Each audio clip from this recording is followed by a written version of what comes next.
let's do it. It's Friday. I'm recording this on a Friday. I think you'll be watching this on a Monday. Hopefully we don't get interrupted by announcements. One just came on, so who knows what's going to happen. But today we're going to get into the second day of us reading Bang, and it's going to get awkward. There will be some times where I just like, you know what, you read it, or like just they're kissing or something like that. So in today's reading, she's going to go back to school. I think she was getting close to that the last time we read. And we're going to meet some weird remember that they had some odd interactions last time, like mean girls, I guess we'll call them. They'll come back.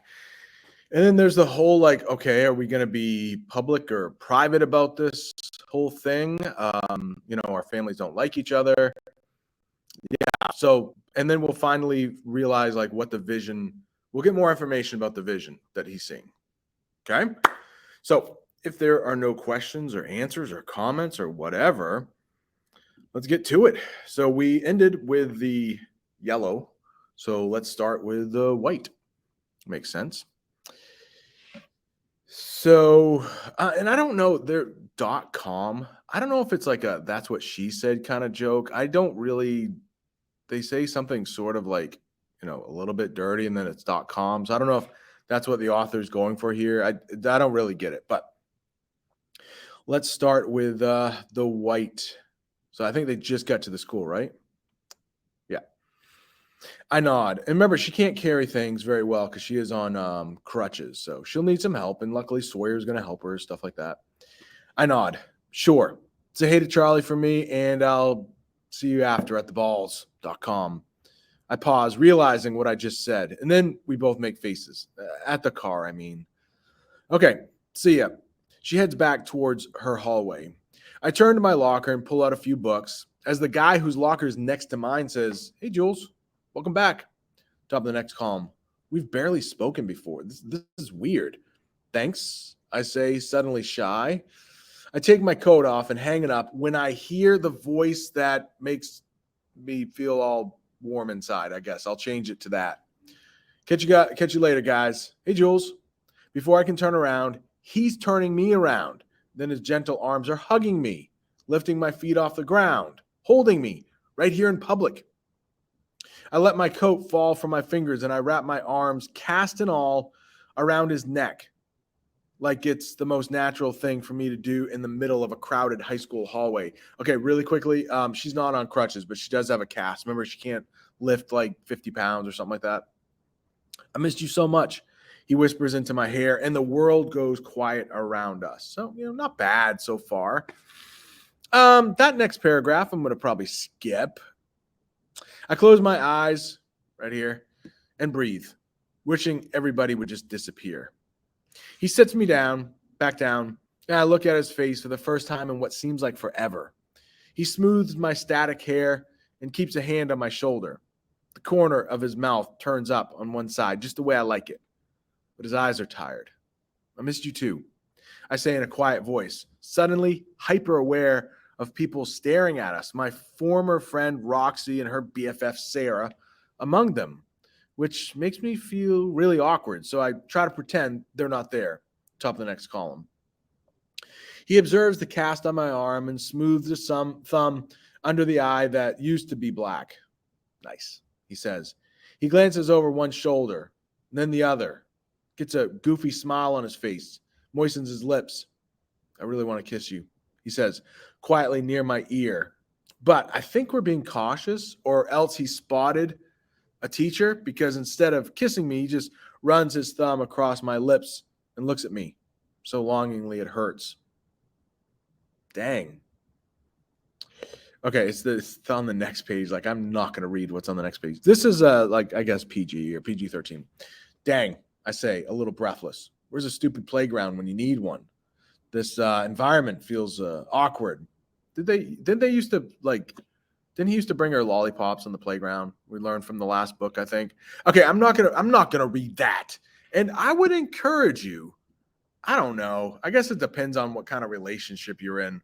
But I mean, some of the lines that Sawyer and Jules say to each other, I don't know. I mean, they are teenagers, but, and I'm looking at this as a 46-year-old guy. So, it makes me feel awkward kind of reading some of this, but I don't know, just some of those lines are like, ugh, cringy, I think.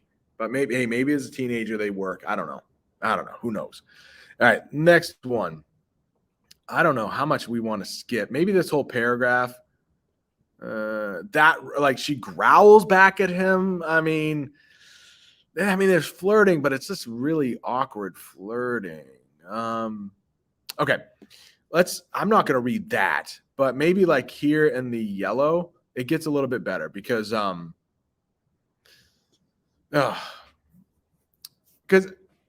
part of them, they're talking about like he wants to reveal what the vision is. Okay. I grin, but I'm preoccupied, searching his eyes, and the grin falls away as he watches me watch him. His face changes, like he can read the question in my mind. About that, he says, as if we started the conversation already. I desperately, desperately need to see you alone.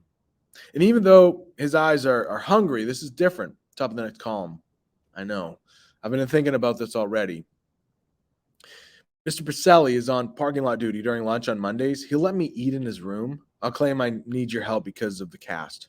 You're brilliant, he says, with a breath that trickles down my neck. Sorry, I haven't told you. I'll explain everything. It's just I press fingers to his lips and watch his eyelids droop halfway in response. I get it. I tell him and reluctantly pull my finger away when the bell rings. Okay, of course, she out of everybody is going to really get it, understand it, because same thing happened to her. His gaze lingers and burns. See you at lunch, he says. I'll bring 2 trays and meet you there. When he disappears in the crowd, I turn back towards my open locker and stare into it, dazed. Holy big sizzle, DeMarco. All right. She says, is it hot in here? Or is it just my gorgeous boyfriend? Okay, I'll read this and then I need to say something. At this rate, we'll have like 9 babies by the end of our senior year. Okay. Well, and this is not health class. I'm not going to go into everything. I'm hoping you somewhat know this, or hopefully health class has taught you, but you don't want babies in high school, let alone 9 babies. Okay. Babies take a lot of work and they will sideline like whatever plans you had for life. So my advice to you is wait for the babies, be safe and all that stuff. All right. Just thought I should. And it does. The book never gets like that bad, but definitely PG-13 or something like that. All right. Awkwardness. Let's go, man. There's only a little bit more awkwardness here, but we do learn a little bit more about his vision. And we get some awkwardness, different kind of awkwardness with the Mean Girls here. Chapter 4. Before lunch, I dodge strangers and classmates trying to talk to me, which is absolutely the weirdest experience of my school life, and find Trey to let him know I'm going to have private lunch with Sawyer, so I'll see him in art class. He smirks. I'm not going to say that either. But remember, you can read that yourself. He's basically saying hi to hang on. He's basically saying hi to Sawyer. What? How did that happen? We are way off. Oh, this is bad. Spoilers here. What the heck? I must have hit something bad. Now I want to get that line out of here, but I can't. Okay, so anyways, he at one time, her brother Trey had a crush on Sawyer, but apparently no more. All right, top of the next column. I'll kiss him for you, I say. And then I add, I hope anyway.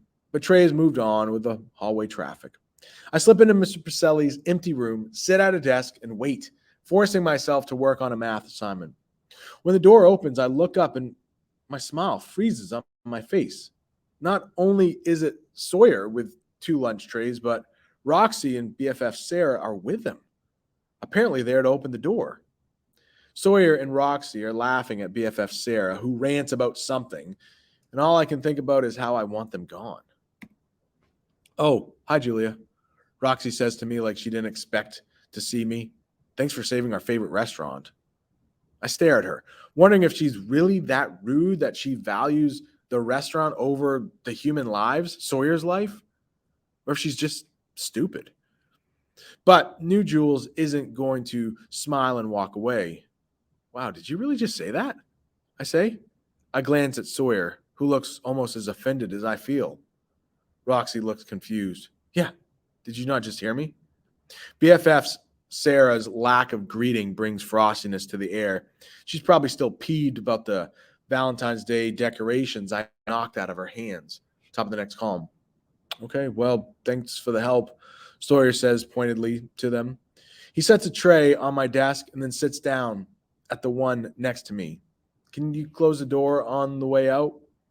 Roxy's hands go to her hips and her lips part as if to protest, but Sawyer ignores them both. He reaches out, strokes my shoulder. How's it going so far? Taking it easy? BFF Sarah rolls her eyes, mutters, whatever. I can just imagine BFF Sarah. I don't know. It's just probably a face like this. I'm going to try to do my best. Just mean girl. Like, whatever. Is that pretty good? Whatever. Yeah. Something tells me that BFF Sarah and Roxy were good friends with Sawyer, but I mean, he's going to be moving on from them. That happens quite a bit. It probably already happened to you. In elementary school, you probably had a set of friends. And then, who knows? COVID's all messed things up. But then you have like another set of friends in middle school. Maybe you don't have like every single – you might have that one really good friend where you're like really clicking. But it might take until like high school or college until you meet like the people who are a lot like you. A lot of times in middle school, you just have like friends of convenience because they're just like – they're in your classes, but maybe they're not like you're like really good friends that you'll have for a lot of your life. Hopefully you found those people already, but something tells me that as Sawyer kind of grows and evolves as a person, you know, not so much caught up in the drama, that BFF Sarah and Roxy will kind of slide away and we won't see them quite as much. All right, and that's a bold move too, to ask two girls to help you bring your girlfriend food. Like that's a bold move. I don't know if I would have done that, but especially those two. But either way, that's what happened. All right, the next one here. BFF, wow, whatever, and walks out the door, then stands in the hallway waiting for Roxy. It's good, I say. My mouth has gone completely dry from the tension. Finally, Roxy turns and leaves, letting the door close hard behind her. I press my lips together, form a smile. That went well. I don't want to talk about them, Sawyer says. He leans towards me, and this is where... Okay. Kissing. Next, right here. Luckily, she comes to her senses. Okay? It's getting a little too crazy there. I'm not very comfortable reading that. But, of course, you can if you would like. I mean, they are in a classroom, so not a lot can happen, but too much for my comfort about reading about teenagers. When I come to my senses and realize the trouble will be in if Mr. Pacelli walks in right now, I reluctantly pull back, a little breathless. Sawyer opens his eyes. I've been waiting for that. I've been waiting a long time for that. He pulls his fingers from my hair and smooths it back into place. Tell me about it, I say. And then I get a little shy. Thank you. Glad she's getting shy. Because here we are in school, having hardly spoken to each other for years, and now we're making out. In a way, everything with Sawyer is so new and raw, but in another way, it feels like the most natural progression. We were so close before, and I still feel like I know him, you know? So, I say, still, are we like going public with this? And if so, is that a good idea? He grins. I've been thinking about that. And you know, Jules, I don't want to hide it, but it's up to you. If you feel like we need to because of your parents, I totally understand, obviously. What about your parents and your grandfather? Top of the next column. Sawyer's face sets. Like I said in the hospital, I'm done playing along with their stupid game.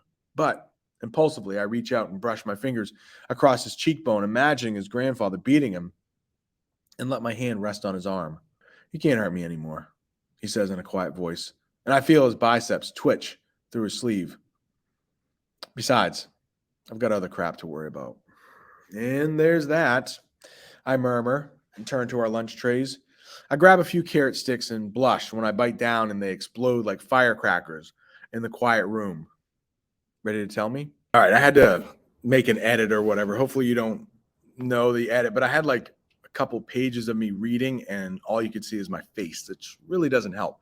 But what I wanted to talk about was how, and hopefully we can have a little discussion, quiet room and she's eating.